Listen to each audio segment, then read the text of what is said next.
It rained pretty hard yesterday, and now we've got a couple thousand gallons of water in the pond.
Really grateful with how well the gardens have done this season.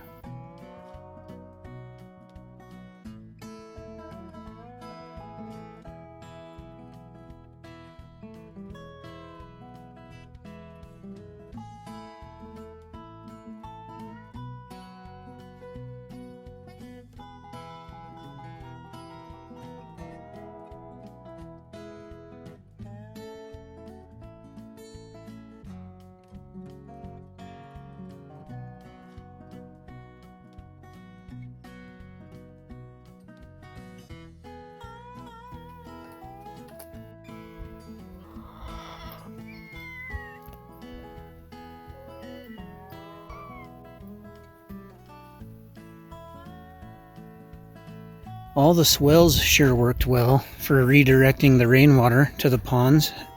So this got full, but again, it didn't hold water. It did, however, send lots of water down around to my pond that's lined. So if you follow along and you watched previous videos, I wanted to make a large pond like that and seal it naturally. And so I started with a smaller pond, and I put down clay and I put down manure. I tried different glazing techniques that I seen on YouTube, but I had never seen a final result video, and now I know why. It's just clearly not easy. It must take a long time. So who knows if it'll ever seal completely. It doesn't really matter at this point because it did what it's meant to. When it rains really hard, the swales gather water. It fills up here, runs down, and then fills up my pond that is lined with that's a vinyl liner, which is, it's a billboard tarp, but it's a brand new one that, you know, they sell them for lining pools and things like that. The first year I was out here, under the parking here flooded, out to the side here flooded, and immediately around the shed or the shop here, it all flooded. But yesterday it didn't, because as I've dug these cisterns, like that's a 3,600 gallon cistern under there, not just a pallet sized cistern, and all that dirt, you know, there's a mountain of it over here, but I used that dirt and other dirt to grade all the shop. So no water held where I decided to grade it out, but some did, it did hold water. See where it's darker here? So I took video of that earlier, where the water was, so I can come back and see no water held along the side, just where it's dark. So I'll just come back with more dirt and grade these out further, and I'm probably going to do another swell over here. It'll send water into that, and it'll go out that way into that swell that has corn in it and out to the pond. And I think I'm going to work in one more somewhere around here that'll go out to that swell, and I need to work that out a little further here, but see, that swell filled up, it filled the pond, that whole swell was full all the way around, and it dumped off into the pond over here. And then there's one more here, and it pulled water off of this drive and filled up, completely flooded. And just like I wanted it to, there was so much that runoff went into the pond. And then, you know, it doubles for a gray water system, because when I shower, that water comes across and waters these, you know, when it's dry.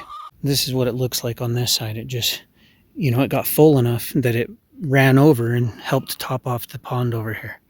This is where I'm at on the root cellar. I haven't leveled out the top here yet, but I didn't want to set these aside and let them warp and whatever, so I just kind of started to lay them out. So the top here is going to be something like this. You know, these edges will be cut. I'll notch out, you know, the boards on the one end and on the other end, so that these top ones that'll stack this way, they'll just sit right down and everything will be flush.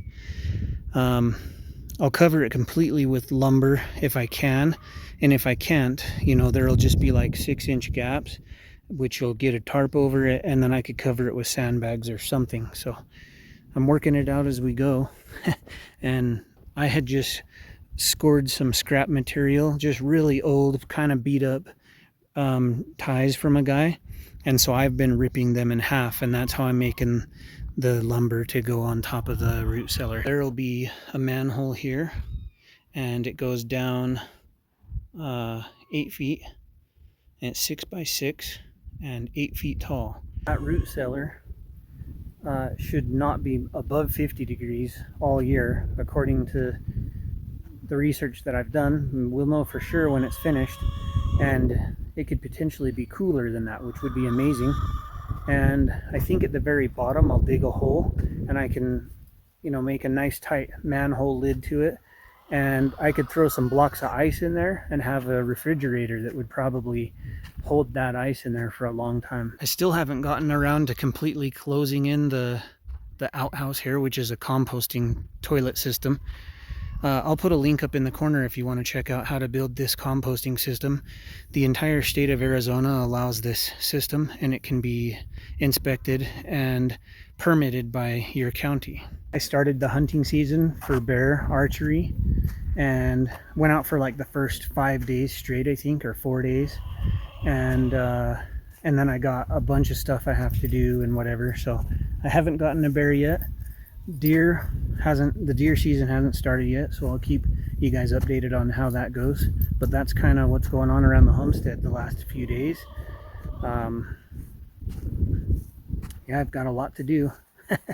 And leave a comment if you got any questions, guys. Would you please subscribe? You can turn on notifications so that the next video will notify you when I post it. And well, guys, oh hey, don't forget to go to my website, the link's below, and enter to win that free piece of property in the high desert of Arizona. 1.32 acres that's similar to my land, which means you could make a pretty awesome homestead, at least in my opinion. And it's free, so enter to win on my website. And I'll catch you guys on the next video.